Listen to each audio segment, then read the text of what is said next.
ఈ micro plastics మన బాడీలోకి వెళ్ళటం వల్ల మన జెనెటిక్ ఎక్స్ప్రెషన్ అనేది డిస్టర్బ్ అవుతుంది. అంతేకాదు మన రీప్రొడక్టివ్ హెల్త్ కూడా పాడైపోతుందంట.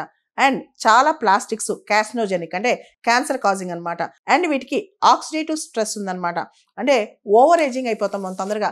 మైక్రో ప్లాస్టిక్స్ మన బాడీలో వెళ్ళటం వల్ల మనం ఓవర్ ఏజింగ్ లా కనిపిస్తాం అనమాట. అయితే ప్లాస్టిక్స్ అనేవి మన బాడీలో బయాలజికల్ యాక్టివిటీస్ దెబ్బతీసి బయాలజికల్ గా ఇంటర్ఫేర్ అవుతున్నాయి. ముఖ్యంగా మనం చూస్తే నాన్ స్టిక్ ప్యాన్ మనం వాడతాం. అదేవిధంగా ప్యాకేజ్ డ్రింకింగ్ వాటర్ వాడతాం. మైక్రోవేవ్స్ లో ప్లాస్టిక్ కంటైనర్స్ వాడతాం. ఇదా అదా అని కాదు, చాలా వాటి వల్ల ఈ ప్లాస్టిక్ వ్యర్థాలు ముఖ్యంగా మైక్రో ప్లాస్టిక్స్ అనేవి మన బాడీలో చేరుతున్నాయి అనమాట. దీనివల్ల ఎండోక్రైనల్ డిస్ట్రప్షన్ జరుగుతాయి. వీటితో పాటు ప్లాస్టిక్స్ లో ఉన్న కెమికల్స్ ప్యాథోలైట్స్ కావచ్చు, బిస్ఫినాల్ ఏ, బిస్ఫినాల్ ఎస్ కావచ్చు, ఫ్లేమ్ రిటార్డెంట్స్ కావచ్చు, ఇవన్నీ కూడా మన బాడీలో చేరుతున్నాయి అనమాట. ముఖ్యంగా హౌస్ హోల్డ్ డస్ట్, మన ఇంట్లో చాలా ప్లాస్టిక్ యూజ్ పెరిగిపోతాయి. ప్రతి ఇంట్లో ప్లాస్టిక్ కవర్స్, ప్లాస్టిక్ బాటిల్స్, వీటి వల్ల కూడా మనకి విపరీతంగా మైక్రో ప్లాస్టిక్ కన్సంప్షన్ జరుగుతుంది అనమాట.